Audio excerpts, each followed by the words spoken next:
Saya Amara Bungadu Pratiwi akan membawakan literasi singkat tentang potensi tenggelamnya Pulau Jawa di bagian utara. Dikutip dari kompas.com, pihak Badan Riset dan Inovasi Nasional menyampaikan turunnya permukaan tanah di pesisir utara Pulau Jawa lebih mengkhawatirkan dibanding bagian selatan Jawa yang struktur geologinya cenderung berbukit. Penurunan permukaan tanah itu membuat kota-kota di sekitar pesisir utara Jawa lebih cepat tenggelam.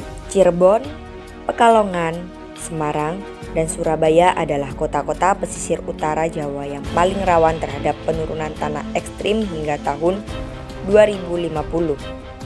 Kata peneliti ahli utama BRIN, Edi Hermawan di sebuah webinar, seperti dikutip dari Kontan, Kamis 15 September 2021. Ia mengatakan daerah pesisir yang memiliki morfologi daerah pesisir relatif datar membuat hampir seluruh aktivitas pembangunan infrastruktur jalan dan perekonomian dipusatkan di bagian utara Jawa.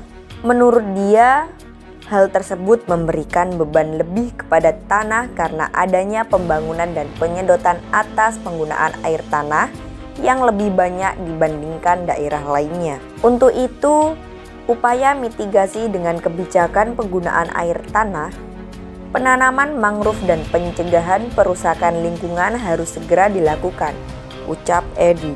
Ia menyebut dampak perubahan iklim terhadap pesisir utara Pulau Jawa semakin tinggi dengan adanya penurunan permukaan tanah di wilayah tersebut. Rohis mengatakan manusia menjadi faktor penyebab penurunan tanah yang sangat signifikan. Walaupun saat ini dampaknya belum terlalu terasa, namun risiko turunnya permukaan tanah jelas membawa kerugian besar, baik dari sisi sosial maupun ekonomi bagi negara kepulauan seperti Indonesia, kata dia. Lebih lanjut, Rohis memaparkan berdasarkan hasil pemantauan citra satelit, terbukti terjadi penurunan muka tanah di bagian pesisir utara Jawa setiap tahunnya. Wilayah DKI Jakarta antara 0,1 cm hingga 8 cm per tahun. Cirebon antara 0,3 cm hingga 4 cm per tahun.